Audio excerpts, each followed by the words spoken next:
ರಾಧಾರವರು ದೀಪವನ್ನು ಹಿಡಿದುಕೊಂಡು ದೀಪಧಾರಣಿಯಾಗಿ ಬರುತ್ತಲಿದ್ದಾರೆ.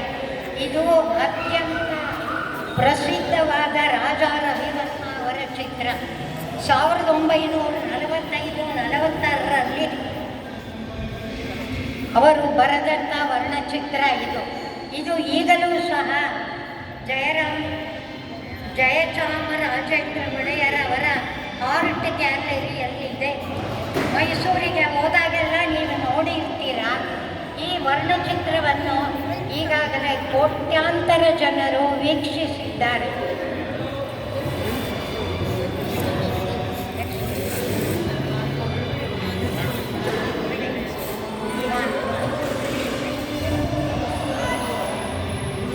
ಮಹಾರಾಷ್ಟ್ರೀಯನ್ ಮಹಿಳೆಯಾಗಿ ಶ್ರೀಮತಿ ಗೀತಾ ವಿಜಯಕುಮಾರ್ ಅವರು ಬರುತ್ತಿದ್ದಾರೆ.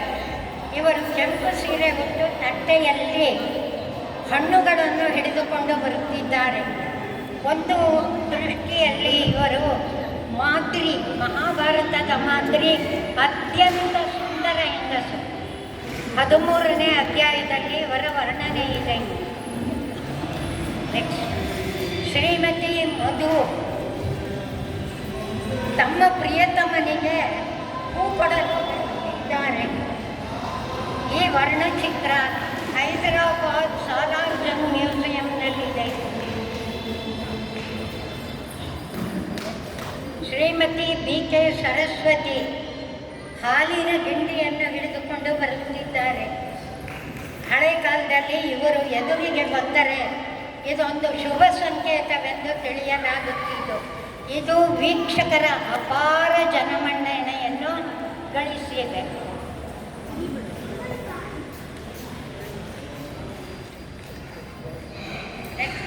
ಶ್ರೀಮತಿ ರಾಜೇಶ್ವರಿ ನಟರಾಜರವರು ಹಂಸದ ಮೇಲ್ತೆಯಾಗಿ ಬರುತ್ತಿದ್ದಾರೆ. ಇದು 1899ರ ದಮಯಂತಿ ಮತ್ತು ನಳಳ ಕಥೆಯಾಗಿದೆ. ಇದೊಂದು ಬಹಳ ಪ್ರಸಿದ್ಧವಾದ ವರ್ಣಚಿತ್ರವಾಗಿದೆ.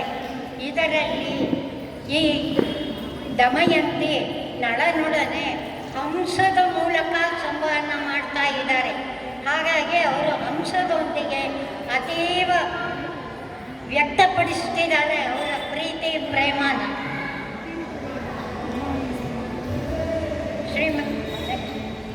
ಶ್ರೀಮತಿ ವೀಣಾ ವಿಜಯಕುಮಾರ್ ಅವರು ಪೂಜಾದಲ್ಲಿ ಹಿಡ್ಕೊಂಡು ಬರ್ತಾ ಇದ್ದಾರೆ.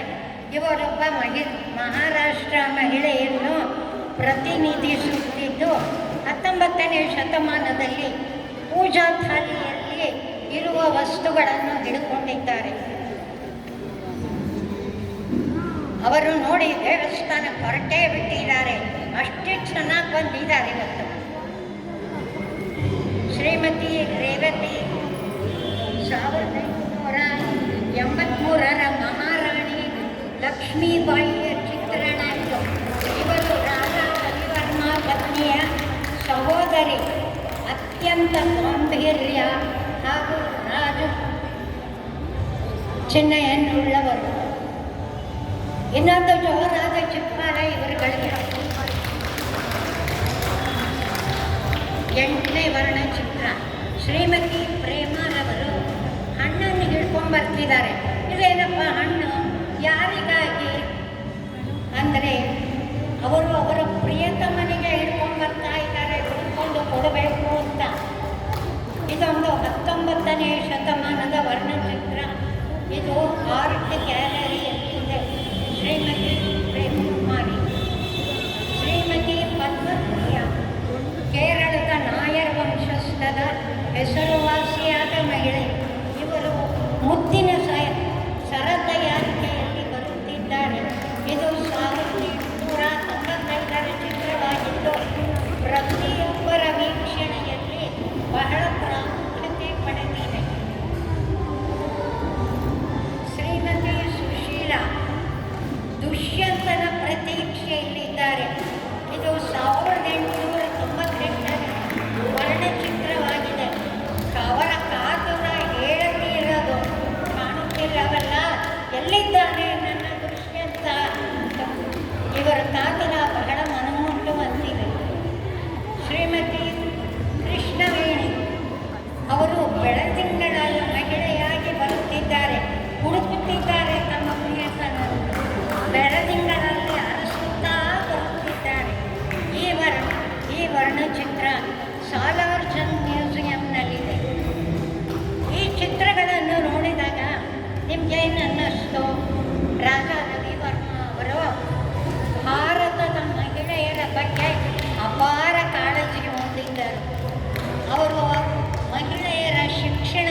ಪದ್ಧತಿ ತೊಡಗಿದ ತುಂಬ ಪ್ರಯತ್ನಿಸಿದ್ದರೂ ಅವರ ಚಿತ್ರಗಳಲ್ಲಿ ನಿಮ್ಮ ಜೋರಾದ ಚಪ್ಪಾಳೆ ರವಿವರ್ಮ ಅವರ ವರ್ಣಚಿತ್ರಗಳಿಗೆ ಹಾಗೂ ಅದನ್ನು ಅಭಿನಯಿಸಿದ ಮಹಿಳೆಯರಿಗೆ